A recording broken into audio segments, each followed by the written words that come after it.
Ladies and gentlemen, he's safe. What's up, guys? And here we are to talk about Kaiser and his future within the narrative of Blue Lock and how unironically stable I think it is. Like, that thing is rock solid. It's honestly one of the most stable gosh darn futures I ever done seen in this whole gosh darn manga. The only characters that have a more stable future than Kaiser in the entire run of this bad boy are Noah, because he's our final boss, Loki, because he's our pseudo-final boss, and Isagi Yoichi, because he's our main character. Everybody else, who knows? Shigiri, that leg may break. Kunigami, he may get crept. Nagi, he's gonna come back to it. He's got his own manga. So Nagi, he also secured you. But other than that, I'm excited to talk about my glorious divine emperor, chosen by the heavens themselves. But of course, I'm saying all this.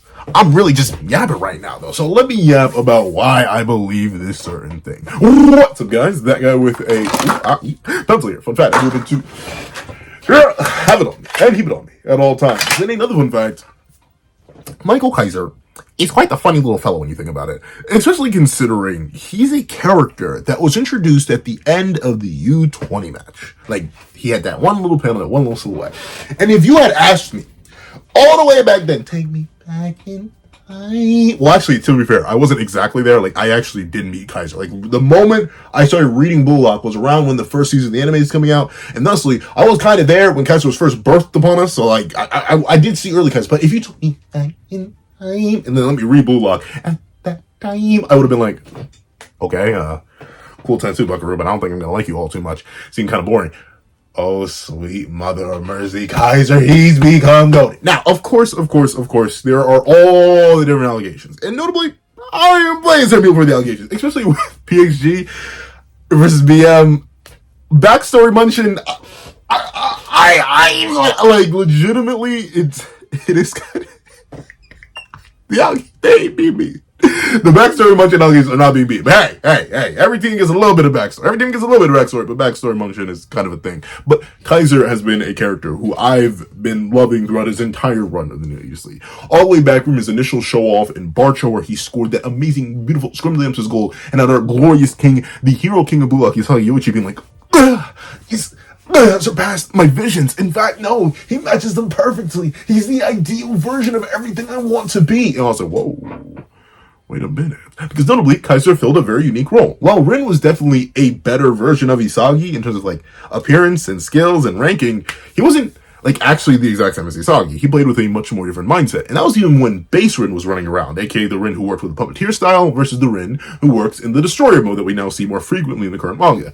With characters like Baro, they were strikers, just like Isagi was a striker, but, like, if you want to look at me and say Isagi and Baro have the exact same playstyle, you know you're wrong.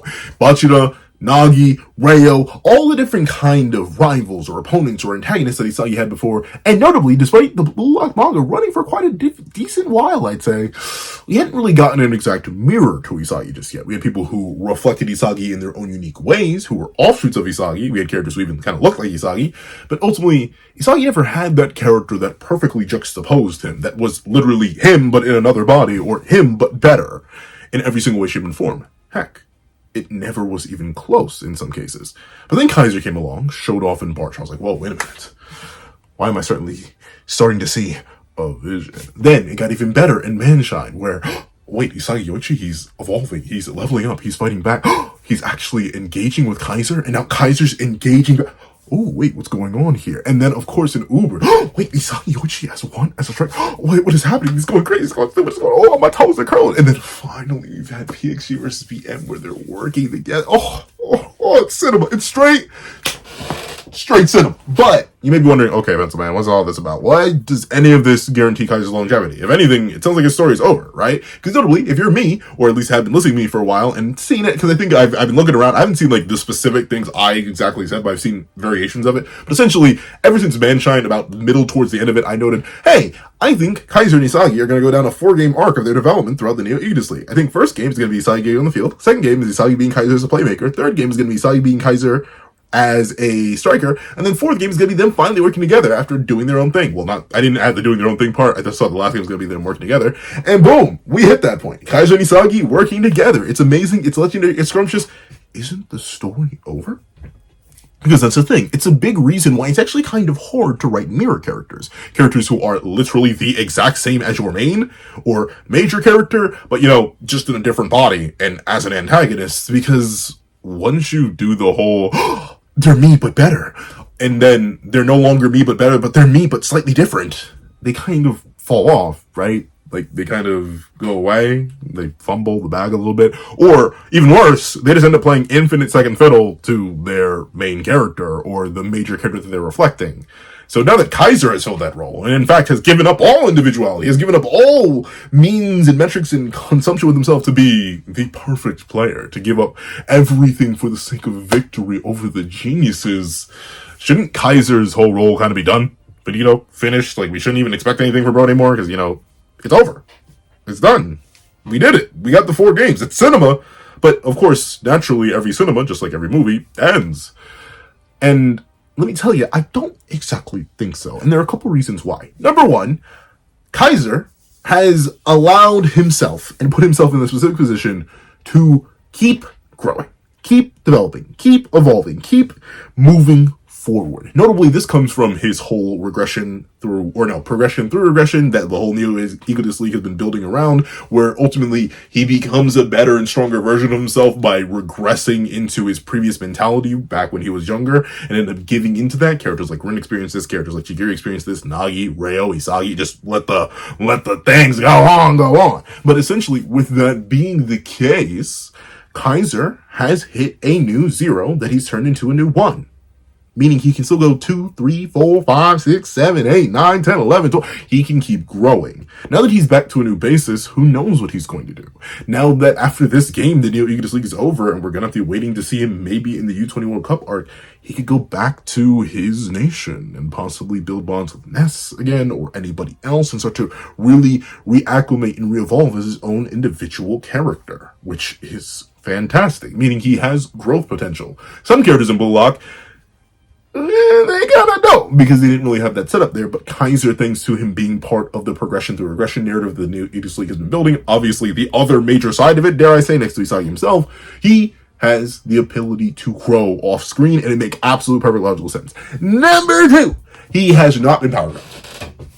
Kind of. And you may be wondering, Pencilman, what the heck on this good earth are you talking about power grab? Certain characters kind of got crept.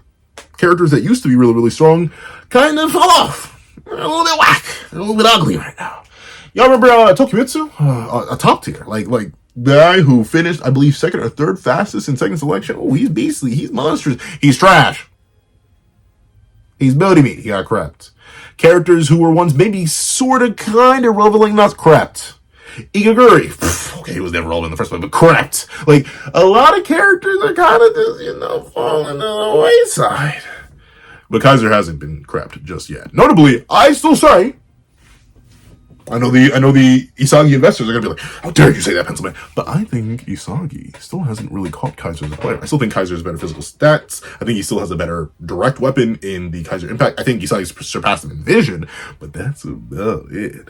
And with that being the case, he's not crept yet. And he still has room to grow, meaning that he can still be a relevant threat later. That's the one thing I was worried about when I was initially believing in Hat-Trick Isagi. I was like, oh, I don't know. If he doesn't get a singular goal this match, how am I supposed to believe he's still going to be viable in the long run? If he can't score here in his story, how am I expecting him to score later on, or at least be at all threatening later on? But he got his goal, admittedly, through a little heavy dose of a backstory munching. But still, he got it. And honestly, that's all I need. As long as he got it, yeah, we doing good. So he got that. His abilities haven't been crap. And if anything, his ability in particular, the fastest swing speed in the world and his application of metavision, 2 of which, and topped it off with him being a talented learner. So 3 things, meaning that essentially, not only has he not exactly been crept yet, he's still arguably the best player on the pitch next to Rin and Isagi themselves. But on top of that, he can just keep adapting. He can just keep growing. He can just keep developing. He can just keep going more and more, meaning he's safe for the long run. Why don't I ever worry about that man getting fully crept or kicked out the narrative? And his fastest swing speed thing seems to be something that he has unlocked and kept. I don't think we're going to meet another character who's going to have like Kaiser Impact 2.0, where it's actually Giga Kaiser Impact, and it's actually the super true fastest swing speed. Like, no, that's not happening. So he already has a unique trait that he's only going to keep working on and evolving, meaning he's good in the longevity for that sense. And also, There's been a little bit of a seed planted. Something a little bit devious has been sprinkled throughout the narrative. Something that may smell a little bit. What's that? What's that smell? There's an interesting potential with this. Of course, like I mentioned earlier, some people think the narrative for Kaiser is over. He's worked with Isagi. That's it. It's done. But notably, he's working with Isagi now. Like now. At the end of PhD versus BM. It's 2-2. The game's about to be over. In total, we may get no more than possibly 5, maybe 10 at the most. And I'm saying this. I mean, I wouldn't be mad if we got a whole bunch of it. But at the most, 15 more chapters of these two working together. And I don't know about y'all, but my toes have been curled to the maximum since Kaiser and Isagi started working together. But unfortunately, we won't get too much of that. Especially considering Kaiser is German, meaning we will not see him play for the U20 because actually that wouldn't make sense. But personally, I'm in the camp that considering Noel Noah is set up as our final boss, and he can't participate in the U20 because he's not under 20, the U20 World Cup arc is actually not the end of Blue Lock. Which is it? We're going to go through the U20 World Cup arc. Some people theorize they're going to lose it, but I'll make a whole video talking about that separately. But essentially, we aren't exactly done with the story after the U20 arc. In fact, what has been a big part of the Neo Aegis League? Oh yeah, the offers that all these different people are getting from their respective clubs. Huh.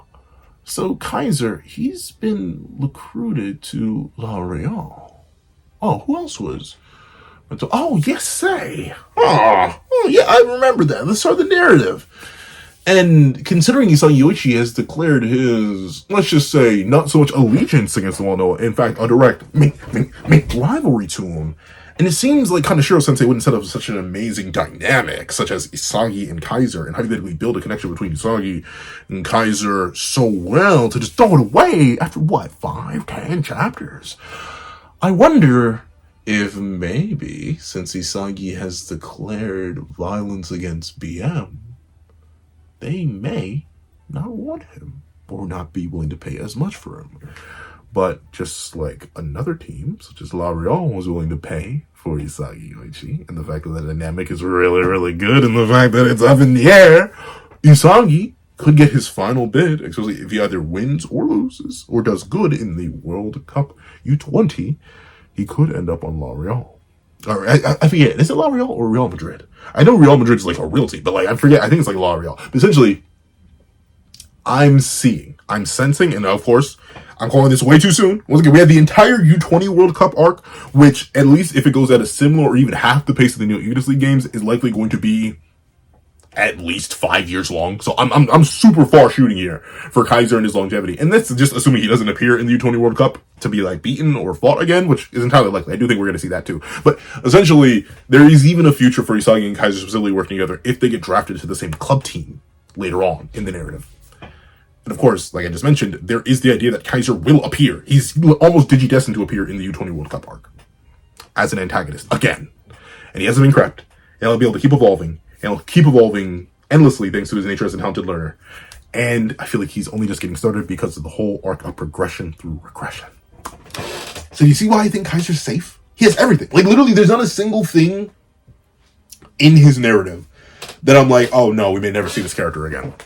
There's not everything. Kaneshiro Sensei has done such a fantastic job of building this character up so that they are threatening and powerful and juicy and glorious to the point where I could definitely see him and him alone leading a BM or German national team as a threat against the Blue Lock U20 team, and then being able to put up a pretty solid fight against Isagi after all this. But also, he has the perfect setup, the perfect pass, and even the offer itself to possibly become allies with Isagi Yoichi once again, once it's all over. So, let's just say, I'm quite excited to see the next steps for the Divine Emperor. However, that's what I think. Please, what you guys think in the comment section down below. Do you guys think Kaiser is safe? He's good? He's wonderful? We aren't going to have to worry about that man falling off the face of the planet eventually? Or are you guys worried for Kaiser standing in the narrative? Do you think after PhD versus BM, he's done? Finito. We'll never see him again. And he's just going to be fodder the next time if we ever do see him again. Please let me know all that and more in the comment section down below. I'd like to thank you so much for watching. Please remember to leave a like, share, comment, and subscribe. And make sure you hit that little notification bell. Okay. I was going to leave it till the end, but let me just drop the password right now. If you made it all the way to the end of this video, please leave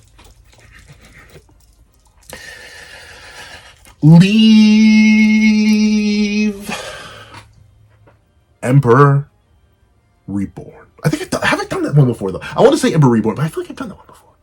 Have I done that? Have I done it? I feel like it's either I've done Emperor Reborn or Reborn Emperor.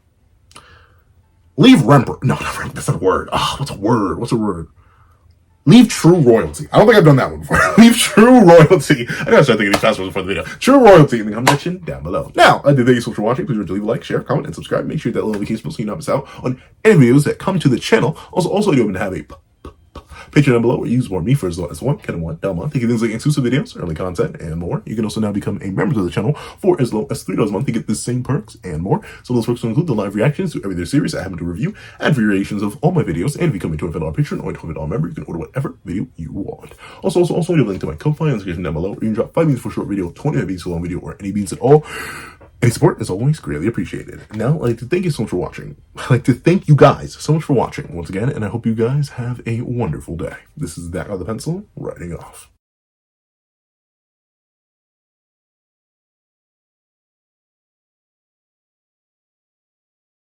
I'd like to give a thank you to our sketch tier members: Greyhound, Eternal Flame, Red Wolf 4765, Astro, Super Flame Zero, Brandon Payne, Glacier XE, and G Prosper. And then I'd like to give a big old thank you to our line art tier patrons: Sean, Midnight Lord 21, Kevin, Encarnacion, Igneo Lind, and A+A. And I'd like to give a big old thank you to our Ink tier members: Fine, Austin Wimberly Euchia, and Yuki Alla. Then I'd like to give a big old gargantuan thank you to our digital art tier members: Jay Warrior and AZ Void. Then I'd like to give a big gargantuan thank you to our colored art tier patrons: Overlord Zero, Waki Munoz, and Item Okami. And I'd like to give a final gargantuan, supersized, sweet mother of mercy, that kidney will be yours one day, or the Black Myth video, whichever comes first, possibly both. That guy with a pencil tier patron, Calvin Elder.